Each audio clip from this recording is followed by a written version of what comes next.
Thank you, Sally. Our third story this evening is Two Towns by Robin Booth. And this is from our November 2020 event, Disruption. Robin lives in Brimscombe in Stroud and works for a London-based publishing company, Nick Hearn Books, for whom he has accompanied several high-profile authors to this festival over the years. And Robin says this is why tonight he's experiences a serious case of imposter syndrome, which he shouldn't be, because a longer version of tonight's story, Two Towns, won the local prize at the 2020 Short Story Award. So, please welcome to the stage to read Two Towns, Robin Booth.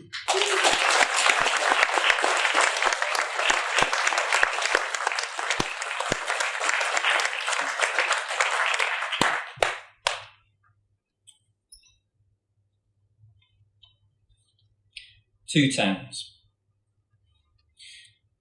Not long ago, a crack appeared in our town. It runs from the bus stop on the edge of town, down Castle Street, along the High Street, left at the butcher's, and out again on the opposite side of town, as far as the supermarket car park. My friend Tomek said maybe it goes underground then and comes up on the other side of the river. But we've been out over the bridge, and as far as we can see, it stops right there, by Lidl. Tomek's from a place called Wrocław. That's in Poland. He's not from there anymore, he's from here. But he still doesn't speak very good English. He says things like, "How are you flying?" instead of "How are you?" Or, "It's a roll with butter," which means it's a piece of cake. He even says, "What's gingerbread got to do with a windmill?" Which seriously doesn't make any sense at all. It's not especially wide, this crack that goes through our town. Near where I live, it's just wide enough to slot in a £1 coin. But over by Tomek's house in the new estate, it gets wider, and you could probably put your whole arm in if you wanted to. Tomek says he let his bike fall in once. He never got it back. Mostly people try to avoid crossing it if they can, even though you could easily step over it. Everyone thinks it's better if you just stick to your side of the crack, even if it means not going to the butcher's anymore, or doing your shopping at a different supermarket. Tomek's mum still shops at Lidl because it's the only place here that sells pierogi. Pierogi are little parcels made of dough filled with meat or potato. They're the best. Borscht is a soup made from beetroot. It's disgusting. Tomek's mum has to catch 3 different buses to get to Lidl, as the one that goes direct had stopped going there because of the crack. Maybe the reason people don't like to step over the crack is because it's so deep. You can see the bottom of it.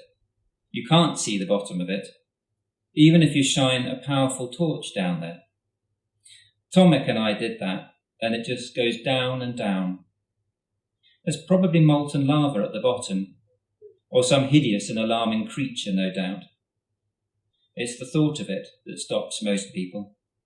An arm coming up, grabbing you, or a tentacle. Dogs won't cross it even. They won't go near it. Tomek got a bone from the butcher's once, and we showed it to the Alsatian next door. The dog went crazy for it, jumping up, trying to snap Tomek's hand off.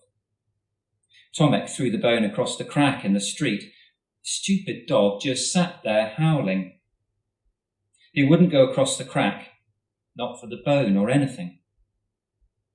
Tomek said it was a good prank and well worth the price of a bone.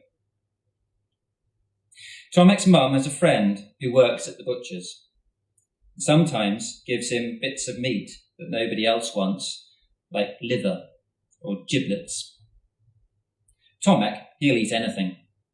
I don't like to say it, but he is a little overweight. His trousers pinch around the waist and are too long in the leg, so he's always tripping over. My mum stopped giving him snacks because she said he was starting to waddle. That friend of yours, she said, he needs a bit of air letting out. It wasn't especially kind of her, but there's a grain of truth in it. Now, Tomek doesn't come round anymore. To get to Tomek's house, you have to go down to the bottom of Castle Street, where there's a way to cross over the crack. There's a derelict house there, and the crack goes in under the kitchen window and comes out somewhere at the back. The front door went missing a long time ago, so you can just walk in, go up the stairs, across the landing, and climb out the bedroom window. Someone has made a kind of staircase from a load of wooden crates, so it's not too tricky to climb down. And then you're on the other side of the crack without really knowing it. It's fine to use that way to get to Tomek's, as long as you know the kids that hang around there. If they don't like you, they won't let you cross.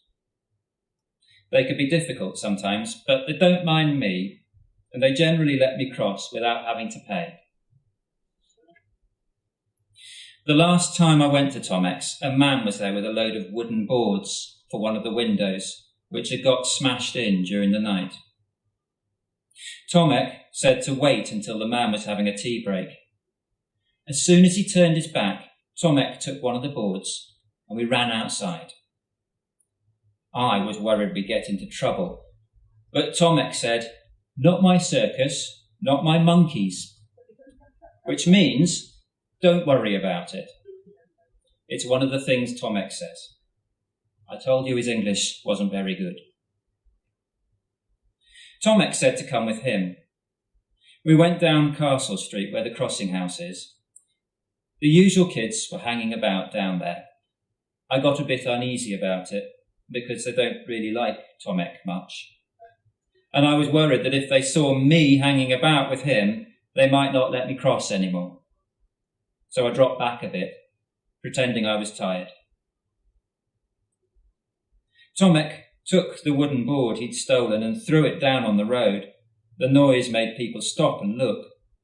"Hey, Tomek, see what you've gone and done," I said, because somehow the board had fallen right across the crack.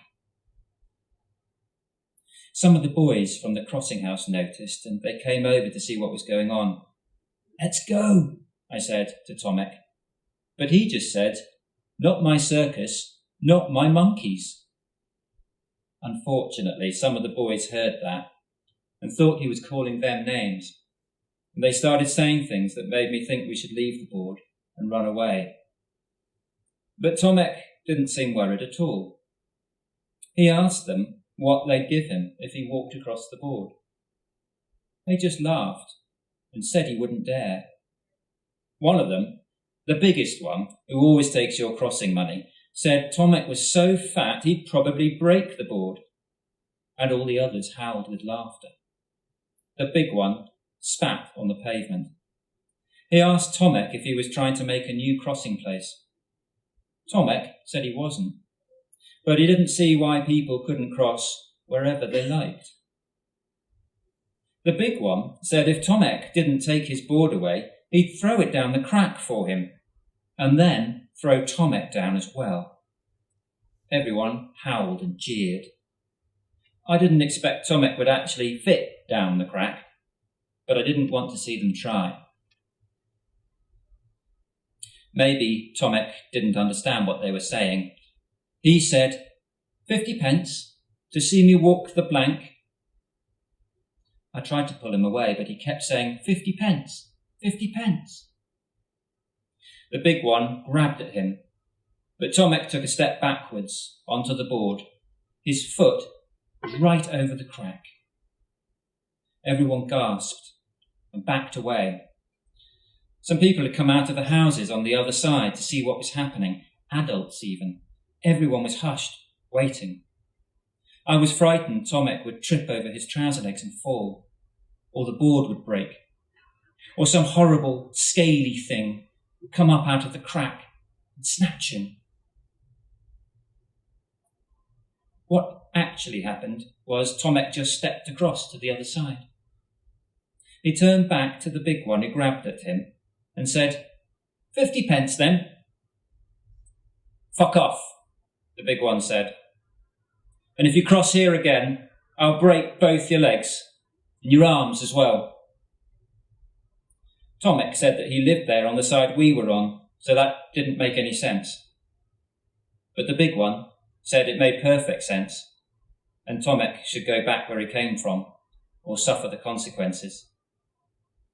He took Tomek's board and went back to the crossing house with it. And that was that. I thought it best to wait a while before trying to cross back, so I hung around for a bit. There was another kid there I sort of knew. He asked if I knew Tomek, and I said I didn't. But then Tomek called my name. What is it? I shouted back over the crack. Doesn't matter, Tomek said. He sat down on the pavement. I didn't know what to do, so I started walking back towards the crossing house. I heard Tomek calling out to me, but I just carried on. I couldn't tell what he was trying to say.